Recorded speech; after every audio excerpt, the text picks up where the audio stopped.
Beleza, vamos neste vídeo então para um resumo do CPC 23, Políticas Contábeis, Mudança da Estimativa e Retificação de Erro. Vem comigo no slide.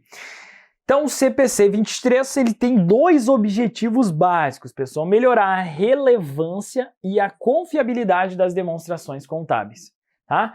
Relevância e confiabilidade. Relevância e confiabilidade relacionada aqui, se você fizer uma relação, nós estudamos aí com a representação fidedigna, que são características qualitativas previstas lá na estrutura conceitual. Além disso, a característica de melhoria de comparabilidade. Então, melhorar a relevância e a confiabilidade e permitir a comparabilidade ao longo do tempo com as demonstrações. Então, veja que o CPC 23 vem a calhar muito com o quê? Com o critério, né, de atingir o objetivo da ciência contábil de fornecer informações úteis. Lembrando que para a informação ser útil, ela deve ter características qualitativas fundamentais: relevância e representação fidedigna, que é justamente isso, a relevância e confiabilidade.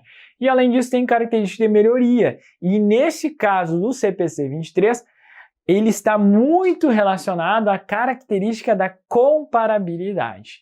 Tá? É por isso que você muda aí políticas contábeis, ajustas, né, quando for erros, enfim, para quê? Para melhorar a comparabilidade. Show de bola! Algumas definições importantes que nós estudamos: políticas contábeis, princípios, bases, convenções, regras e práticas específicas aplicadas pela entidade na elaboração e na apresentação de demonstrações contábeis. Exemplo, a política lá de critério de avaliação de estoques, primeiro entrar, primeiro sair, PEPs, custo médio ponderado, uma base de mensuração, né? Quando ele fala de bases, então, custo corrente, valor realizável líquido, então isso aí é uma política contábil, uma base de mensuração, um exemplo de política contábil. Mudança na estimativa contábil, um ajuste nos saldos contábeis de ativo de passivo ou nos montantes relativos ao consumo periódico de ativo que decorre da avaliação da situação atual e das obrigações e dos benefícios futuros esperados associados aos ativos e passivos. Então, um exemplo, uma mudança, né, de estimativas de crédito de liquidação duvidosa, de 3%, considerando uma nova perspectiva na economia, caramba, vai aumentar a inadimplência, então de 3% vai para 10%. Uma mudança na vida útil de um ativo, né? Então são exemplos que aquilo ali pode impactar, inclusive um exercício, mudança, né, de crédito de liquidação duvidosa na estimativa, ou vários exercícios dali para frente. Exemplo, mudança da vida útil, que vai impactar o cálculo da depreciação de um ou vários exercícios aí para frente, não é mesmo? Beleza, então mudança na estimativa contábil. Atenção, as alterações nas estimativas contábeis decorrem de nova, isso aqui é importantíssimo, nova informação ou inovações e, portanto, não são retificações de erros, porque erro está relacionado ao passado. Então eu fiz um erro ali de cálculo, por exemplo, um cálculo de uma depreciação, eu errei. Né? Veja que é diferente. A vida útil, houve uma nova perspectiva, uma nova tecnologia, a vida útil daquele veículo vai ser ampliada. Então houve uma inovação, uma nova informação. Então é daqui para frente. Erro não, houve um erro no cálculo da depreciação. Tá? Então é algo que aconteceu aí no passado. Estimativa, então, está muito relacionada a novidades, a inovações. Erros de períodos anteriores são omissões ou incorreções das demonstrações contábeis da entidade de um ou mais períodos anteriores, decorrentes da falta de uso, do uso incorreto da informação confiável, que ela estava disponível quando da autorização da divulgação, e pudesse ter sido razoavelmente obtido e levado em consideração na elaboração da apresentação dessas demonstrações contábeis. Então, essas são as três principais definições, né? Políticas, mudanças e erros, que é o próprio nome, né, do pronunciamento. Além disso, duas definições importantes que nós estudamos: aplicação retrospectiva, ou seja, voltando aí, né, no tempo, e prospectiva, do exercício corrente para frente. Né? Então, basicamente, é isso aí. Políticas contábeis, entrando agora mais no detalhe. Políticas contábeis. A entidade deve alterar uma política contábil apenas se for exigida por um pronunciamento específico aí, ou isso aí for mais confiável, mais relevante. Isso aqui não precisa memorizar nada não. Por quê? Porque sempre que uma informação resultar em algo mais confiável, mais relevante, nós estaremos o quê? Atingindo o objetivo final da ciência contábil de fornecer informações úteis. Então é bem óbvio que a entidade só vai aplicar uma política contábil se tiver previsto num pronunciamento específico, numa situação concreta lá, específica, ou isso aí resultar em algo que vai impactar o objetivo de maneira mais otimizada, ou seja, mais confiável, mais relevante, né? Atingindo novamente aquelas duas características qualitativas fundamentais da informação, relevância e representação fidedigna, aqui materializado nesse termo, né, de confiável. Vamos lá, seguindo no nosso resumo, o CPC 23 ele traz algumas situações que não constituem mudança nas políticas contábeis. A adoção de política contábil para transações, outros eventos ou condições que difiram em essência daqueles que ocorriam anteriormente e nova política. Afinal, se difere em essência ou é uma nova política, a gente usa muito aquele primazia da essência sobre a forma, significa, cara, que não está relacionada, né, àquele fenômeno econômico que foi reportado anteriormente. Então, por quê? Porque é uma nova política, então não faz sentido eu fazer esse ajuste retrospectivo que nós vamos ver, que quando é política contábil, vai ter uma aplicação retrospectiva, é o próximo item aqui, inclusive. Ó. As alterações, mudanças aí nas políticas contábeis devem ter aplicação retrospectiva. Retrospectiva, a não ser que isso seja impraticável, não é mesmo? Porque daí as exceções do CPC 23 estão relacionadas sempre, né? Salvo se impraticável, salvo se impraticável.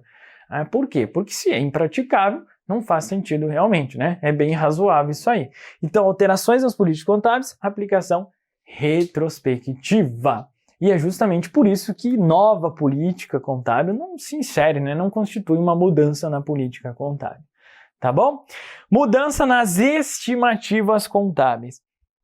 A estimativa pode necessitar de revisão se ocorrer alterações na circunstância em que a estimativa se baseou em consequência de novas informações ou de maior experiência. Dada a sua natureza, a revisão da estimativa não se relaciona com períodos, não se relaciona com períodos anteriores, nem representa correção de erro. Tá? E, portanto, o efeito na mudança da estimativa vai ser reconhecido o quê? Prospectivamente, daqui para frente. Tá? Só antes de a gente entrar nesse detalhe, lembra lá que o CPC 23 ele fala o seguinte, a mudança na base de avaliação, mudança na política contábil e não uma mudança na estimativa contábil. Mudança na base de avaliação, na base de mensuração.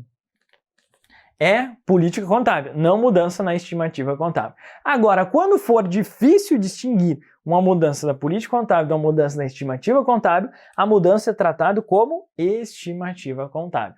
Tá bom? Então, na dificuldade ali, vai prevalecer o que, galerinha? A estimativa. Por quê? Porque logisticamente isso é mais tranquilo. Porque na estimativa é daqui para frente, do exercício corrente, não é do próximo exercício, do exercício corrente para frente, tá?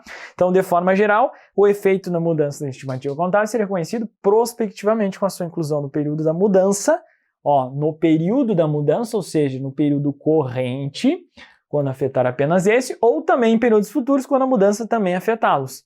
Então, quando afetar apenas esse, o exemplo que eu falei aí dos créditos de liquidação duvidosa, que todo ano, né, precisa ser refeita essa estimativa.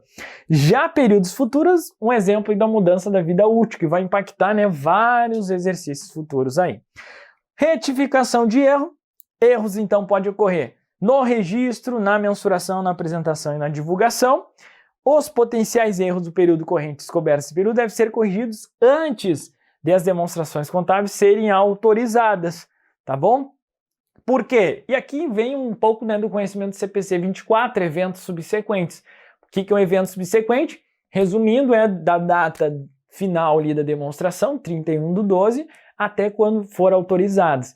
Então, sempre que ocorrer algum evento aqui dentro desse período, vai originar ajuste. Então, se eu descobrir um erro nesse período, vai originar ajuste. Então, por isso que ele fala aí, antes das demonstrações contábeis serem autorizadas.